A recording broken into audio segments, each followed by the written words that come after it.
Hello student, आज मैं आपको क्लास 10th से रिलेटेड कुछ ऑब्जेक्टिव क्वेश्चन, ऑब्जेक्टिव भी मान सकते हैं इनको, 1 मार्क्स के भी मान सकते हैं आप इनको। तो कई बार ये 1 मार्क्स में भी आ जाते हैं ऐसे पूछने के लिए। तो बहुत इंपॉर्टेंट क्वेश्चंस हैं बेटा, और इससे आपकी बहुत नॉलेज इंक्रीज होगी और बोर्ड के पॉइंट ऑफ व्यू से भी बहुत आपकी इंपॉर्टेंट क्वेश्चन है। देखो, a fair die is thrown once, एक फेयर डाई को फेंका जाता है, ठीक है।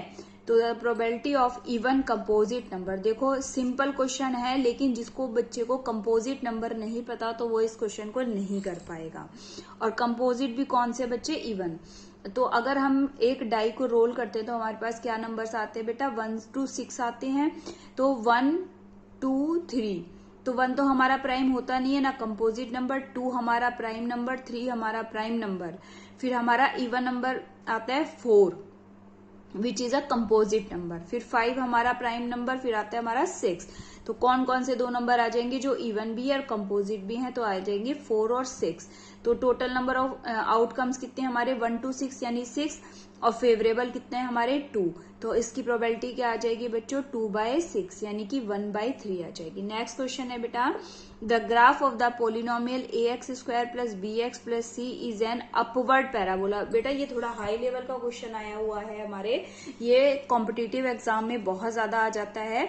हमारे बोर्ड एग्जाम में तो आई थिंक नहीं आना चाहिए, लेकिन कॉम्पिटिटिव जो बच्चे तैयारी करते हैं आगे फर्दर, तो उनके लिए बहुत इंपॉर्टेंट है। देखो, इन्होंने कहा है कि एक पोलिनोमियल है हमारी ax² + bx + c है हमारी, और इसमें जो है ये अपवर्ड पैराबोला बनाएगी। कब बनाएगी? अगर if a greater than 0, a less than 0, equal to 0 या नन ऑफ दिस।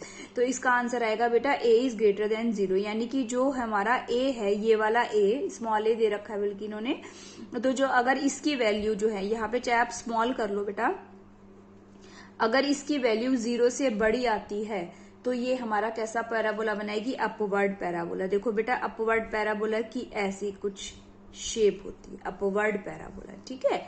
तो नेक्स्ट क्वेश्चन करते हैं, ये हमारा आपसे रिलेटेड है। देखो, a ladder 15 metre long just reach the top of the vertical wall. ये थोड़ा सा ट्विस्ट करके दिया हुआ है क्वेश्चन। पढ़ने में आपको ये लगेगा बहुत इजी, आप कर भी दोगे, लेकिन फिर बाद में पता चलेगा जी हम तो गलत करके आ गए। एक सीढ़ी है, 15 मीटर लंबी है, जो कि एक वर्टिकल दीवार के टॉप पर पहुंचती है। If the ladder makes an angle of 60 degree with wall. देखो बच्चों, 90% बच्चे क्या करेंगे इसके अंदर, जो हमने ये बनाया, ये दीवार बना दी हमने और ये सीढ़ी बना दी। अब हम लोग क्या करते हैं बेटा, हमारी बुक में भी ये दे रखा है कि हम 60 डिग्री का एंगल यहां बना देंगे। अब ट्विस्ट इस क्वेश्चन में यही है कि the angle of 60 degree with the wall, तो यानी कि ये 60 डिग्री का एंगल कहां से बना रही है बच्चों? वॉल से बना रही है। तो यहां पर 60 डिग्री लिखना है, ठीक है। तो यहां पर कंफ्यूज हो जाते हैं बहुत बच्चे और इसका आंसर गलत हो जाता है। तो इसीलिए हमें यहाँ पे कि क्वेश्चन को ध्यान से रीड करो, an angle of 60 degree with the wall. तो ये जो लैडर है ये 60 डिग्री का एंगल वॉल से बना रही है।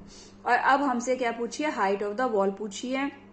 तो यहाँ पर एंगल है तो ये वाला परपेंडिकुलर हो गया बच्चों, तो हमें ये निकालना है। तो अब हम कॉस का फॉर्मूला लगाएंगे। तो कॉस 60 क्या होता है हमारा? बेस अपॉन में हाइपोटेन्यूज, यानी कि कॉस 60 की वैल्यू 1/2, और h हमारा ए बी हमने h माना, और ए सी क्या है हमारी 15। तो हमने क्रॉस मल्टीप्लाई करेंगे तो 15/2 यानी कि 7.5 हमारा आंसर आ जाएगा, ठीक है। नेक्स्ट क्वेश्चन है बेटा हमारा, देखो, the 10th term of the series. एक सीरीज दे रखी है बेटा, ये शायद ऐसा क्वेश्चन आपके एपी के बुक आपकी एक्सरसाइज में एनसीईआरटी में भी मिल जाए। देखो, 10th टर्म निकालनी है सीरीज की, √3, √12, और ये क्या दे रखा है? √27। इसकी हमें क्या निकालनी है? 10th टर्म निकालनी है। तो 10th टर्म निकालने के लिए जो रूट, देखो यहाँ पे अगर हम माइनस करते हैं सीधा a2 - a1, √12 - √3, तो ये तो डायरेक्ट हमारा निकल नहीं पाएगा, हम डायरेक्ट माइनस नहीं कर सकते। तो इसके लिए हमने क्या करा बेटा? √12 को हमने 4 × 3 लिख लिया, ठीक है। 4 × 3 लिखेंगे तो 4 का स्क्वायर रूट क्या आ जाता है? 2 आ जाएगा। 2√3 माइनस में √3, तो 2√3 में से √3 माइनस करेंगे तो कितना आ जाता है हमारा? √3। तो इसकी जो, तो ये हमारा क्या आ गया? देखो, 12 को मैंने लिख लिया 2√3। इसी तरीके से इसको लिखेंगे 9 3 जा 27, तो 27 हो जाएगा।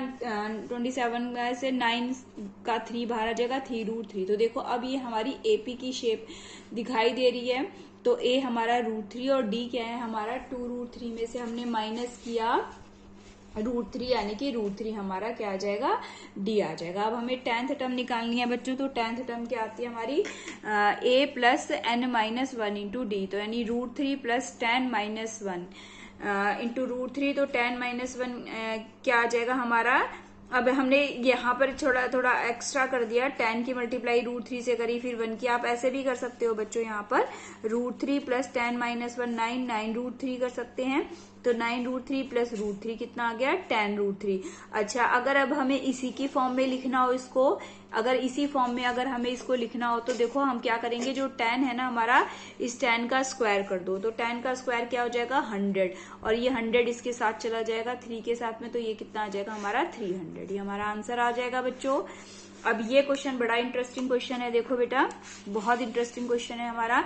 If p minus 1 p plus 3 3p minus 1 are in A P then p is equal to, देखो सिंपल क्वेश्चन है वैसे तो, अगर आपने बेसिक ध्यान से किया। कई बच्चे क्या है क्वेश्चंस को रट लेते हैं तो उससे बच्चे को दिक्कत आती है, लेकिन यहाँ पर आपका बेसिक कितना अच्छा है उससे बात बनेगी। तो देखो हमें दे रखा है ये 3 नंबर्स हैं एपी में, अगर ये तीनों नंबर्स एपी में हैं तो अगर मैं इसको अगर मैं A1 मान लेती हूँ, इसको अगर A2 मान लेती हूँ और अगर इसको A3 मान लेती हूँ, तो मैं अगर A2 माइनस A1 करूंगी, ठीक है, तो भी हमारा जो डिफरेंस आएगा वही डिफरेंस हमारा क्या आएगा अगर मैं A3 में से A2 माइनस करूंगी। तो हमने क्या करा P प्लस 3 माइनस, अब यहाँ पर बच्चे गलती क्या करते हैं, बाहर माइनस का साइन है तो सीधा लिख देंगे P माइनस 1, लेकिन ये बात ध्यान रखना अगर बाहर माइनस का साइन है और यहाँ पर 2 डिजिट का है हमारा तो इसको ब्रैकेट में लिखे, क्योंकि या फिर साइन डायरेक्ट चेंज करें, क्योंकि यहाँ पर अगर बाहर माइनस है तो ये वाला साइन चेंज होगा। इसी तरीके से यहाँ पे हमने 3p माइनस 1 माइनस का p प्लस 3 लिख दिया। अब p plus 3 minus p plus 1, अब 3p माइनस 1 माइनस का p माइनस का 3, ये माइनस के साइन चेंज कर दिए हमने। तो यहाँ पे देखो हमारा ये जो है क्या आ जाएगा, यहाँ पे देखो इस p से ये p कट जाएगा हमारा, 3 प्लस 1 कितना आ गया हमारा 4 आ गया, और यहाँ पे 3p में से 1p माइनस करेंगे तो 2p माइनस में 4। अब ये माइनस का 4 जो है इधर आएगा तो किसका हो जाएगा बेटा प्लस का 4 आ जाएगा, तो 8 हो जाएगा, 2p इज इक्वल टू 8, तो p की वैल्यू क्या आ गई हमारी 4। तो ये हमारा 5th क्वेश्चन कंप्लीट होता है बच्चों। अब हमारा 6th क्वेश्चन देखेंगे, देखो one equation of a pair of dependent, ये बहुत अच्छा क्वेश्चन आया है बेटा, सीबीएसई बोर्ड में ऐसे ही आपको थोड़ा सा घुमा फिरा के क्वेश्चंस पूछे जाते हैं। One equation of a pair of dependent linear equation is this, अगर किसी भी एक पेयर है, हमारे इक्वेशन का पेयर है, उसमें डिपेंडेंट लीनियर इक्वेशन ये दे रखी है, तो आपसे सेकेंड इक्वेशन पूछिए। तो सेकेंड इक्वेशन, डिपेंडेंट का मतलब क्या होता है बेटा, जो जिसमें हमारे जो है बिल्कुल सेम इसी के जैसी ही फॉर्म आ जाए। देखो ये 4 ऑप्शन है, जो फॉर्म इसके जैसी ही आ जाए वो इस पे डिपेंडेंट हो जाएगी।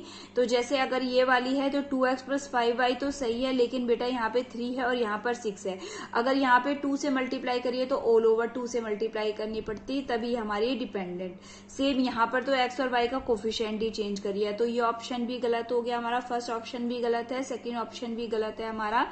थर्ड ऑप्शन में देखते हैं बेटा, देखो यहाँ पर है -10, तो 2 अपॉन -10 करते हैं तो माइनस का 5, 1 अपॉन -5, 5 अपॉन -25 करते हैं तो 1 अपॉन माइनस का 5, और ये इधर ले आते -3 अपॉन 15 करते हैं तो ये भी माइनस का 1 अपॉन 5। देखो ये इससे मैच हो रही है, ठीक है, ये इससे मैच हो रही है। 2 अपॉन -10 करा इज इक्वल टू में रखो 5 अपॉन माइनस का 25 करो, इक्वल टू में रखो माइनस का 3 अपॉन 15 करो, तो ये हमारी सारी मैच हो रही है बेटा। देखो इसके अंदर, तो इसका मतलब, और ये वाली और चेक कर लो तो यहाँ पर ये प्लस है, ये प्लस है, तो यहाँ पर लेकिन ये माइनस का है तो ये गलत हो जाएगा इसके अंदर, तो ये वाला ऑप्शन भी गलत हो जाएगा।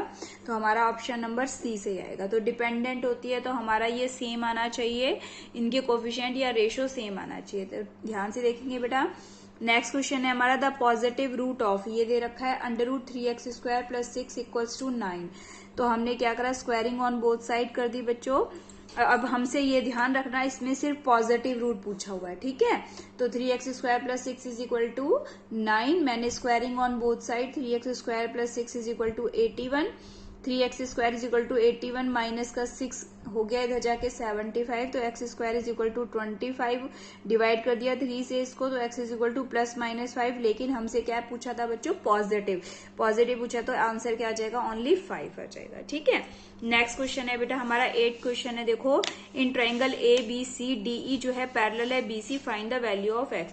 तो यहाँ पर हमें अगर कोई भी एक थ्योरम याद आ जानी चाहिए इस क्वेश्चन फिगर को देखते कि अगर DE पैरेलल होती है BC, तो बाय बेसिक प्रोपोर्शन थ्योरम या थेल्स थ्योरम भी कहते हैं कि अगर किसी भी ट्राइंगल में जो ये एक लाइन थर्ड लाइन की अगर हमारे पैरेलल है, तो ये जो इनका रेशो होता है AD/DB इज इक्वल टू होता है AE/EC के। तो हमने यहाँ पे पैरेलल दे रखे, तो बाय BPT थ्योरम यही लगाया, AD/DB यानी x/x+1 इक्वल्स टू AE/EC, यानी x+3/x+5 क्रॉस मल्टीप्लाई कर ली। अब यहाँ पे x की मल्टीप्लाई इसके साथ और x+3 की मल्टीप्लाई x+1 के साथ, x² + 5x, यहाँ पर आएगा x², यहाँ पे 4x हो जाएगा प्लस में 3। देखो x² से x² हमारा कैंसिल आउट हो गया, 4x प्लस का है ये इधर आके माइनस का हो जाएगा, इक्वल्स टू में 3। तो ये x की वैल्यू कितनी दे दी हमने, 3, ये हमसे पूछा गया था। नेक्स्ट क्वेश्चन देखते हैं बेटा, इफ, ये वाला बहुत अच्छा क्वेश्चन है, if 1/2 is a root of the quadratic equation. इन्होंने कहा है कि अगर 1/2 जो है इस क्वाड्रेटिक इक्वेशन का रूट है, तो वैल्यू ऑफ के, अगर बेटा रूट होता है तो ये आपने 9th क्लास में भी सीखा है, अगर 1/2 इस का रूट है, तो जब हम इसके अंदर 1/2 रखेंगे तो ये आंसर क्या देगा हमें, 0। जिसका भी रूट होता है तो वो आंसर 0, जैसे x² - 1 इज इक्वल टू 0। तो मैं इसमें कह सकती हूँ कि x इज इक्वल टू 1 भी इसका रूट है और x इज इक्वल टू -1 भी इसका रूट है, क्योंकि देखो अगर मैंने 1 रखा तो 1 - 1 0 हो जाएगा, अगर मैंने -1 रखा तो -1 का स्क्वायर क्या हो जाता है बच्चों, प्लस हो जाता है।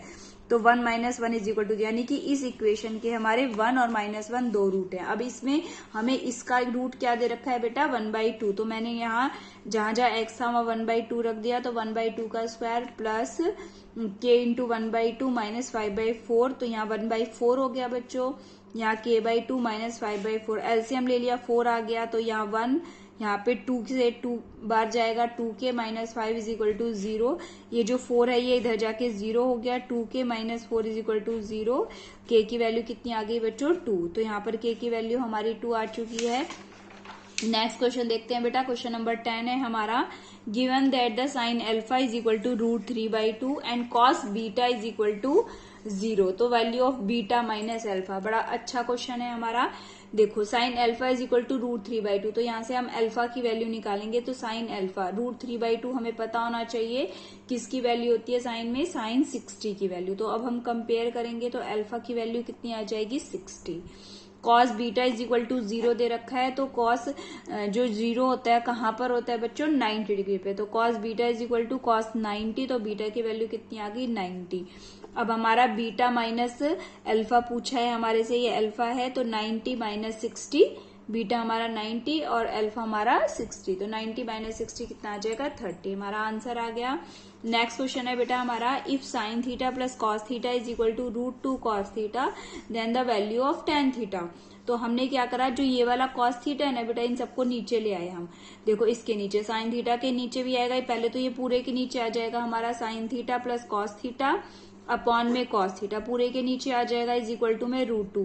अब ये कॉस थीटा दोनों के नीचे, साइन के नीचे भी है कॉस के नीचे भी है, तो sine theta upon cos theta और यहाँ पे cos theta upon cos theta, और यहाँ पर क्या रह गया बेटा, √2। तो ये कॉस थीटा से कॉस थीटा कट गया, 1 आ गया, और ये sine theta upon cos theta क्या होता है बच्चों, टेन थीटा।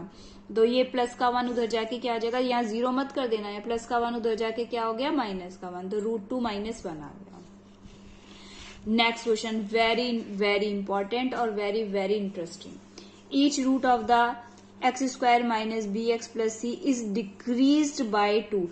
अब देखो थोड़ा सा ट्रिकी क्वेश्चन है बेटा, इन्होंने कहा है कि ये एक आपको क्वाड्रेटिक इक्वेशन दे रखी है, इस के रूट को अगर हम डिक्रीज कर दें 2 से, ईच रूट यानी जब x की पावर 2 है तो इसके कितने रूट निकलेंगे बच्चों, 2 रूट निकलेंगे।